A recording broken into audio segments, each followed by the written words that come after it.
Hi, I'm Peschu and welcome to my channel. Today we are going to complete these several videos that dealt with market efficiency by introducing several really important terms. These are the marginal social cost, the marginal social benefit, and finally we'll talk about allocative efficiency. We have been speaking about allocative efficiency for a while, though we haven't really defined it formally. So we'll do that in today's video. But first, we should look at the marginal social cost and the marginal social benefit. So let's have a look. We'll start with the marginal social benefit. Marginal social benefit. Or sometimes you can see it as MSB for short. Now, the term marginal usually refers to a rate of change, and the way you can remember its meaning is think of it as margin, something extra, something on the side. So the marginal social benefit would mean the extra benefit society receives from the consumption of one extra unit. Okay, so the extra benefit society receives from the consumption of one extra unit.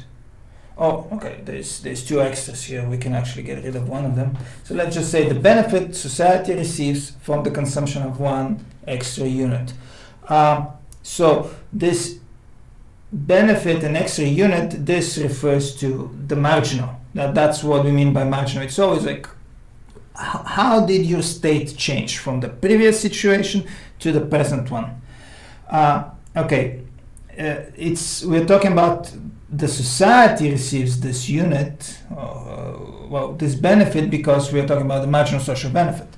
So, benefit that should be straightforward. We are just receiving some utility, some welfare, something like that we are benefiting from. The key term here is marginal. So marginal social benefit would be how much would society benefit, from if we consume one extra unit of this product. And then we can look at the marginal social cost. It's in a similar state.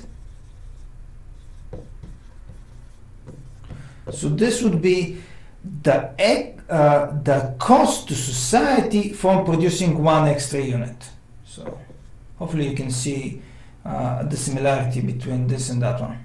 So this would be the cost to society from producing one extra unit.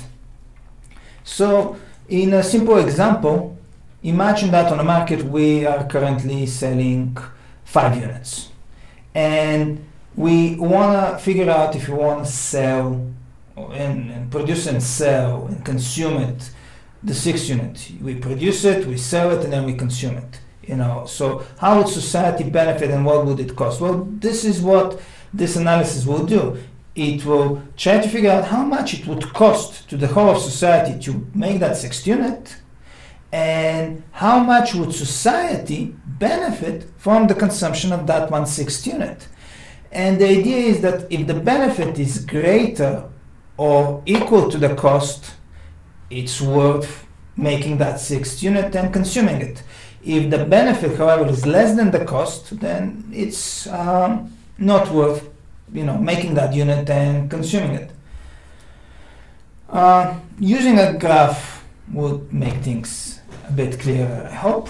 So let's do that.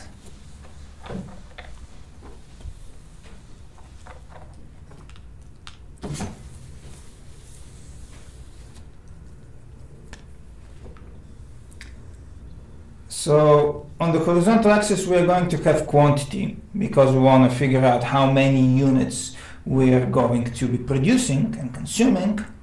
And on the vertical axis, we are measuring monetary units, so we'll put a price here, because the benefit and the cost, you can think of the cost as something measured in monetary units, and you can think of the benefit, the easiest way to actually figure out what's the benefit is to appropriate it to some monetary value. So let's start with the marginal social benefit first of all. And to do that, we're gonna refer very briefly, without really getting into details, about the concept of marginal utility. The idea of marginal utility is very similar to marginal social benefit, but it works with a single person only. And what it says is that as we are consuming more and more of the same good, initially we are going to receive greater utility, and utility is a synonym to benefit. So we're going to receive greater utility or greater satisfaction or greater benefit initially, and as we continue to consume the same unit, our satisfaction or utility will begin to decline. An easy example to see that is if you imagine that you're hungry and you buy a whole pizza. So eating the first slice will probably bring you the most satisfaction, because this is the point at which you're most hungry, or the hungriest. As you continue eating your second and your third and your fourth slice and so on, with every consecutive slice, the satisfaction should decline because you're getting more and more fat. And most of the things in life are like that. When you buy the first unit of something, you're super happy about it. When you buy a second unit of the same thing, it doesn't mean that it doesn't bring you joy or happiness or satisfaction, but it's not as much as with the first one. So the same analysis can be done for the whole of society. Society will get the most use of consuming the first unit, and with every consecutive unit, the benefit will begin to decline. So we're going to have a declining line like this, and this will be our marginal social benefit. Now let's talk about the cost. Because as we're producing units, we are using more and more resources, and initially we have many available resources, but as we continue to produce more and more, we are going to start facing opportunity cost, and a higher opportunity cost at that, because initially we have available resources, we can do whatever we want with them, but as our resources begin to decline, we'll have to make a choice. Is it really worth producing this unit, or maybe we should spend those resources to produce something else? If you remember, the nature of economics is how to deal with scarcity, and which is the limited resources that we have and the unlimited needs that we also have. So with every consecutive unit, our marginal social cost should increase. Now, as it happens, our marginal social benefit is identical to our demand. If you remember, the demand was a downward sloping line, which was determined by the law of demand, and it showed us for every price how many units a certain person is, or the whole society is willing to consume. Now, if you think about it, it's kind of the same thing.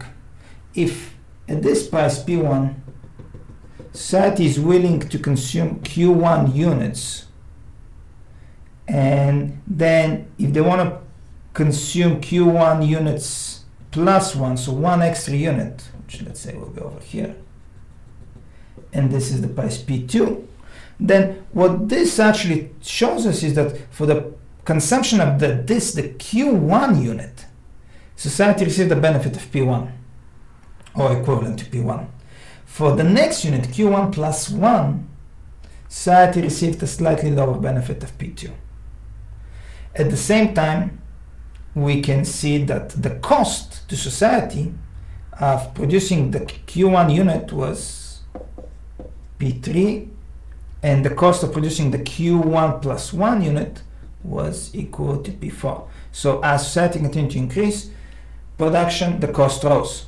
This is actually identical to our supply.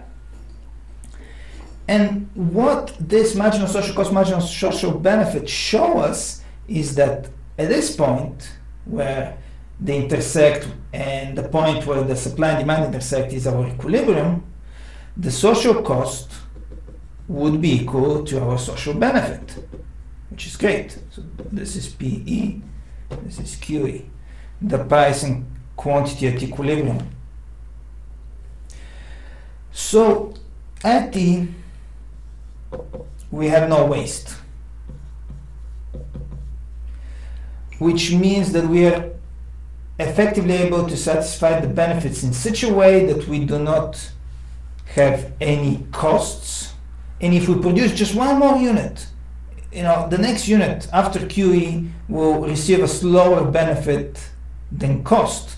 The marginal social benefit will be less than the marginal social cost, and thus it's not worth producing it. We should continue producing until we reach QE and then stop, because at that moment we are in this equilibrium where the social benefit received from this last unit is equal to the social cost of making this one last unit. And because there's no waste, and this effectively means no waste of resources, no waste of resources, we say that the market is allocatively efficient. So at E, the market is allocatively efficient. Or alternatively, the market has allocative efficiency. This comes from the idea of allocation of resources. We have used only the right amount of resources. The right amount meaning that to satisfy our needs as long as the benefit we received was equal or greater than the cost. This is the idea of allocative efficiency, that the market will be in equilibrium. Now notice, we actually have several ways to check if we have allocative efficiency. So this is conditions for allocative efficiency.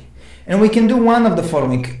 If any of these three conditions that we're going to see are satisfied, if one of them is satisfied, it means that the other two will be satisfied as well. So the first one is that the marginal social benefit should equal to the marginal social cost, which we see from over here.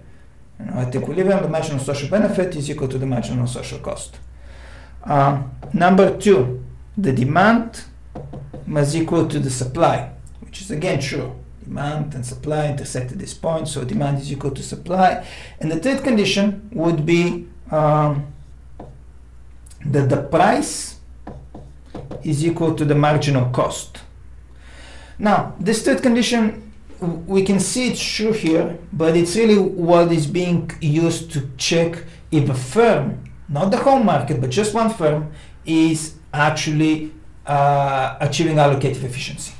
Because firms have to decide on their own if they are spending enough resources and if they should spend more or less.